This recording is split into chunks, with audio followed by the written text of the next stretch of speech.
नियोजन नीति पर हाई लेवल मीटिंग। खत्म हो सकती है झारखंड से 10वीं-12वीं की परीक्षा पास करने की बाध्यता।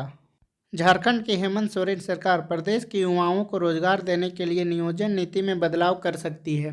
सरकारी नौकरी के लिए झारखंड के किसी मान्यता प्राप्त बोर्ड से 10वीं 12वीं की परीक्षा पास करने की बाध्यता को खत्म किया जा सकता है। मुख्य सचिव व अन्य अधिकारियों की हाई लेवल मीटिंग में स्थानीय नीति तय करने के मुद्दे पर मंथन हुआ। मुख्यमंत्री ने अधिकारियों को स्थानीय लोगों को नौकरी में प्राथमिकता देने के लिए नीति बनाने को कहा है। इसमें पिछले दिनों हाईकोर्ट से निरस्त हुई नियोजन नीति का भी ख्याल रखने को कहा गया है। उल्लेखनीय है कि झारखंड हाईकोर्ट ने हेमंत सोरेन सरकार द्वारा नियोजन नीति को रद्द कर दिया था। इसके बाद मुख्यमंत्री श्री सोरेन ने विधानसभा में घोषणा की थी कि सरकार युवाओं को निराश नहीं होने देगी, उनकी इच्छा के अनुरूप कुछ न कुछ रास्ता निकाला जाएगा। नियोजन नीति नहीं होने से राज्य में बहाली प्रक्रिया रुक गई है। मुख्यमंत्री ने अधिकारियों को निर्देश दिया है कि इस मामले में जल्द कोई ठोस रास्ता निकालकर बहाली प्रक्रिया शुरू करें। रांची के बुढ़मू में पुलिस नक्सली मुठभेड़, इंसास राइफल व 27 गोलियां बरामद। झारखंड के रांची जिले के बुढ़मू प्रखंड में गुरुवार को पुलिस नक्सली के बीच मुठभेड़ हुई। इसमें पुलिस को कामयाबी मिली है। पुलिस को देखते ही नक्सली संगठन टीपीएस के सदस्य फायरिंग करने लगे। पुलिस ने भी जवाबी फायरिंग की। पुलिस को भारी पड़ता देख नक्सली भाग निकले। पुलिस ने इंसास राइफल व 27 गोलियां बरामद की है। रांची के बुढ़मू थाना प्रभारी कमलेश राय ने जानकारी दी है कि चैनगड्डा गांव के डहू टोला के सदबाही टांड़ के पास नक्सली संगठन टीपीएस के उग्रवादी शराब पी रहे थे। पुलिस को उसकी सूचना मिली। कार्रवाई के दौरान नक्सलियों से मुठभेड़ हो गई। रामगढ़ इंजीनियरिंग कॉलेज में होगा अंतर्राष्ट्रीय सम्मेलन, देश विदेश से आएंगे प्रख्यात वक्ता। रामगढ़ इंजीनियरिंग कॉलेज में बुधवार को उन्नत अनुकूलन तकनीकों और अनुप्रयोगों पर अंतर्राष्ट्रीय सम्मेलन का आयोजन किया जाएगा। इस संदर्भ में बुधवार को कॉलेज में प्रेस कॉन्फ्रेंस का आयोजन किया गया, जिसमें टेक्नो इंडिया झारखंड परियोजना के उप निदेशक विष्णु चट्टोपाध्याय ने AOTA 2023 के बारे में घोषणा की। उन्होंने कहा कि यह कार्यक्रम 21 और 22 जनवरी को कॉलेज में ऑफलाइन व ऑनलाइन मोड में होगा, जिसमें उन्नत अनुकूलन तकनीकों और अनुप्रयोगों पर यह पहला अंतर्राष्ट्रीय सम्मेलन होगा। इसका आयोजन रामगढ़ इंजीनियरिंग कॉलेज द्वारा सुल्तान मोले स्लीमन यूनिवर्सिटी मलेशिया के सहयोग से किया जा रहा है। उक्त सम्मेलन ऑप्टिमाइजेशन एवं कंप्यूटरिंग विषय पर आधारित होगा। देवघर में सज धज कर तैयार हुआ किताबों का संसार। सांसद निशिकांत दुबे करेंगे 20वां पुस्तक मेले का उद्घाटन। देवघर के तत्वाधान में राजकीय बीएड कॉलेज कैंपस में 20वां देवघर पुस्तक मेला का शुभारंभ गोड्डा सांसद डॉक्टर निशिकांत दुबे ने गुरुवार 12 जनवरी को किया। कार्यक्रम की अध्यक्षता संयुक्त बिहार के पूर्व मंत्री कृष्णानंद झा ने किया। यह जानकारी मेला कैंपस में आयोजित संवाददाता सम्मेलन में मेला प्रभारी आलोक मलिक ने दी। उन्होंने कहा कि पुस्तक मेला में अभी तक 70 प्रकाशक आ चुके हैं।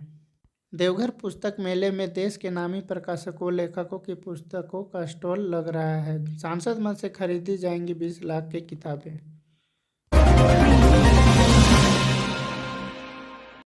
पलामू के पूर्व बीजेपी जिला अध्यक्ष रामजी लाल सिंघानिया का निधन, आज किया जाएगा अंतिम संस्कार।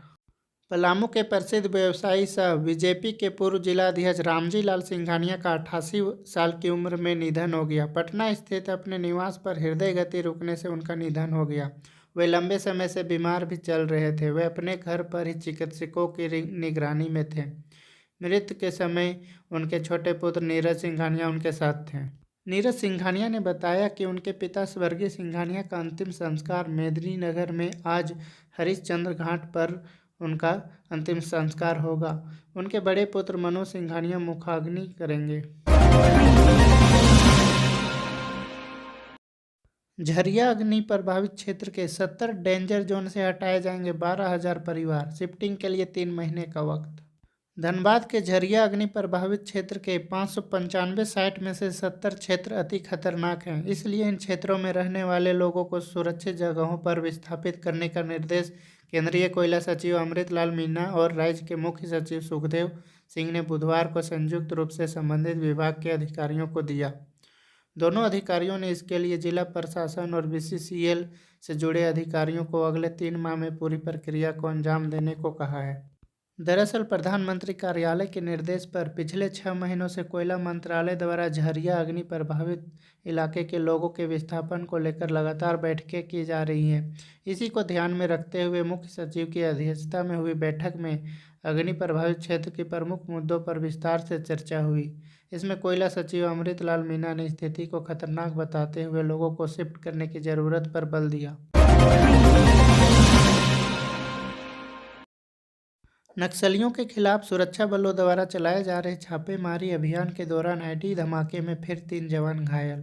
पश्चिमी सिंहभूम जिले के घोर नक्सल प्रभावित टोंटो थाना क्षेत्र के सारजोमबुरु के जंगल में पुलिस का सर्च ऑपरेशन गुरुवार को भी जारी रहा। अभियान के दौरान सारजोमबुरु में आईडी ब्लास्ट होने से 3 जवान घायल हो गए। घायल जवानों में से एक की हालत गंभीर बताई जा रही है। 3 जवानों को इलाज के लिए हेलीकॉप्टर से रांची भेज दिया गया। पुलिस की ओर से ब्लास्ट के बारे में बताया गया कि बुधवार को नक्सलियों के खिलाफ चलाए गए सर्च ऑपरेशन के दौरान तुम्बा हाता के आगे चाहतू में आईडी ब्लास्ट हुआ था। इसकी चपेट में आने से कोबरा बटालियन के 6 जवान घायल हुए थे। कोविड-19 बूस्टर डोज के तौर पर कोवोवैक्स होगा इस्तेमाल। ड्रग रेगुलेटरी अथॉरिटी ने दिखाई हरी झंडी। देश के केंद्रीय औषधि प्राधिकरण की एक विशेषज्ञ समिति ने सीरम इंस्टीट्यूट ऑफ इंडिया के कोविड रोधी टीके कोवोवैक्स को विपणन संबंधी मंजूरी प्रदान करने की सिफारिश की है। यह बूस्टर खुराक है जो कोविशील्ड या कोवैक्सीन की दोनों खुराक लेने वाले वयस्कों को लगाई जानी है। आधिकारिक सूत्रों ने बृहस्पतिवार को यह जानकारी दी। दुनिया के सबसे लंबे रिवर क्रूज को आज वाराणसी में हरी झंडी दिखाएंगे पीएम मोदी। प्रधानमंत्री नरेंद्र मोदी आज दुनिया के सबसे लंबे रिवर क्रूज एमवी गंगा विलास को उत्तर प्रदेश के वाराणसी से हरी झंडी दिखाकर असम के डिब्रूगढ़ के लिए रवाना करेंगे। 51 दिनों में 3200 किलोमीटर नदी मार्ग तय करके यह क्रूज भारत के अलग अलग राज्यों से होते हुए बांग्लादेश के रास्ते असम के डिब्रूगढ़ पहुंचेगा। Varanasi Dibrugarh river cruise MV Ganga Vilas पोत 62 मीटर लंबा और 12 मीटर चौड़ा है। इसमें 3 डेक हैं। 36 पर्यटकों की क्षमता वाले 18 स्वीट्स हैं, जिनमें पर्यटकों के लिए एक यादगार और शानदार अनुभव प्रदान करने के लिए सभी सुविधाएं हैं। यह प्रदूषण मुक्त तंत्र और शोर नियंत्रण तकनीकों से लैस है। धमाकेदार अंदाज में शुरू हुआ टीम इंडिया का मिशन 2023। श्रीलंका से लगातार 10वीं वनडे सीरीज जीती।